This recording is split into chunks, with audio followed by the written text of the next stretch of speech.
अख्तरुल ईमान का ईंट भट्टों को लेकर बड़ा बयान, फिर से शुरू हुई खींचतान। बिजली का पोल लगाने के लिए उनको अलग से पैसा देना पड़ता है। सीमांचल में पटना से ज्यादा है ईंट की कीमत, क्या लग पाएगा ये लगाम? किशनगंज और सीमांचल जैसे गरीब क्षेत्रों में आप पटना से ज्यादा महंगी ईंट यहाँ पर है।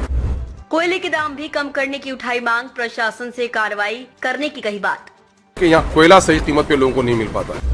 ईंट भट्टों को लेकर खींचतान के बीच AIMIM बिहार सदर के एंट्री को लेकर जानिए पूरी खबर केवल JEB न्यूज पर। बने रहें हमारे साथ अंत तक।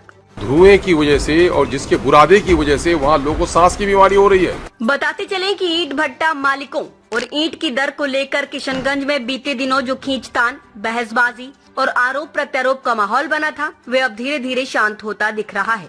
लेकिन अब इस मामले में AIMIM के बिहार प्रदेश अध्यक्ष और अमोर विधायक अख्तरुल ईमान की एंट्री ने फिर से हलचल पैदा कर दी है। अख्तरुल ईमान ने स्पष्ट शब्दों में कहा है कि किशनगंज में ईंट की दर राजधानी पटना की तुलना में काफी अधिक है, जो कि अनुचित है। उन्होंने प्रशासन से मांग की कि ईंट की दरों पर नियंत्रण लगाया जाए और आम लोगों को राहत दी जाए। साथ ही उन्होंने पूर्व विधायक तौसीफ आलम की मांग का समर्थन किया।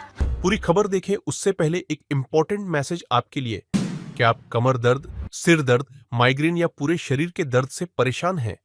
क्या आपके शरीर में चोट, मोच, खाज, खुजली है जिससे आप परेशान हैं? क्या बाल झड़ना और गंजापन आपका आत्मविश्वास तोड़ रहा है? तो आपके लिए है एक असरदार और सुन्नत इलाज, यानी हिजामा थेरेपी। बिना दवा, बिना साइड इफेक्ट, एक बार में ही महसूस करें असर। तो संपर्क करें। 8002113370 पता है। मदीना मार्केट, मस्जिद वाली गली, पश्चिम पाली, किशनगंज, बिहार। अख्तरुल ईमान ने कहा कि ये मांग जायज है और प्रशासन को इस पर गंभीरता से विचार करना चाहिए। वहीं दूसरी ओर उन्होंने ईंट भट्ठा मालिकों की परेशानियों पर भी बात करते हुए कहा कि जब कोयला ही ऊंची कीमत पर मिलेगा तो ईंट सस्ती कैसे मिल सकती है। उन्होंने कोयले की दरों में भी कटौती की मांग करते हुए कहा कि जब तक निर्माण की मूलभूत सामग्री सस्ते दाम पर नहीं मिलेगी, तब तक ईंट की कीमत को संतुलित करना संभव नहीं होगा। उन्होंने ये भी कहा कि समस्या का समाधान दोनों पक्षों की जरूरतों को समझते हुए निकाला जा सकता है। प्रशासन को चाहिए कि वे एक संतुलित नीति बनाकर ईंट उपभोक्ताओं और भट्टा संचालकों दोनों को राहत दे।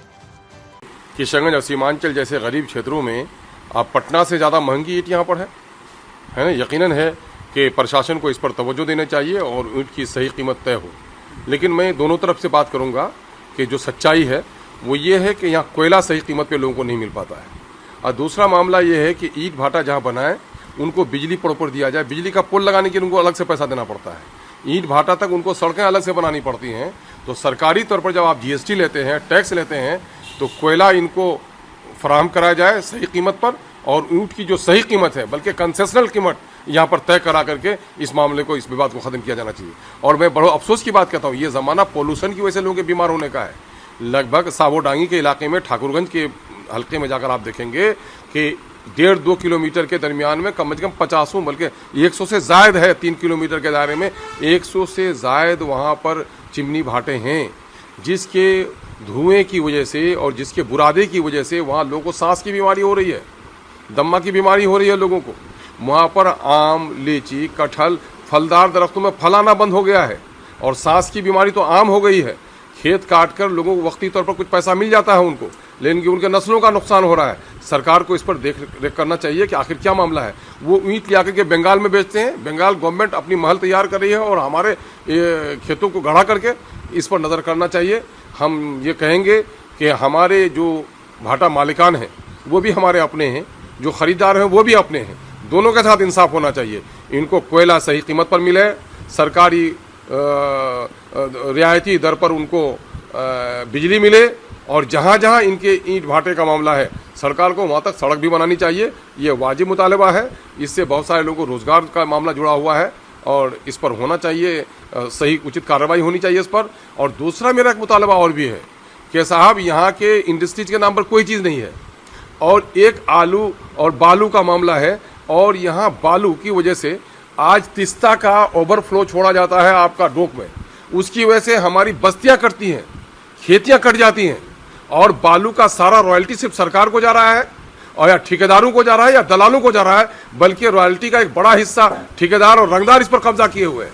मेरा मुतालबा है कि आप जाकर झारखंड में देख लें जहाँ जहाँ कोयले के खदान है वहाँ के करीब करीब के लोग कोयला खरीद कर नहीं जलाते।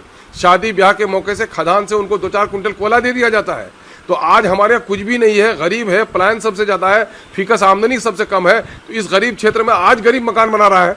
कल तक अमीर लोग मकान बना रहे थे तो खदान से उठा के बालू लेके अपना घर बनाते थे। आज जब गरीब बनाने लगा है तो आज उनको रॉयल्टी पे करनी पड़ रही है।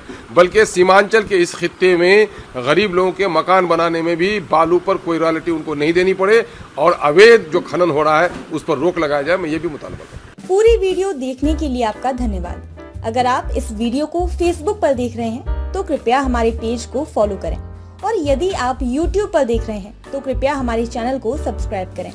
आप अपने दोस्तों में या फिर फेसबुक और व्हाट्सएप ग्रुपों में महत्वपूर्ण खबर यानी अफवाहों से दूर सटीक और सही जानकारी वाली इस खबर को साझा करना ना भूलें ताकि वे भी सटीक और विश्वसनीय खबरों से अपडेट रह सकें।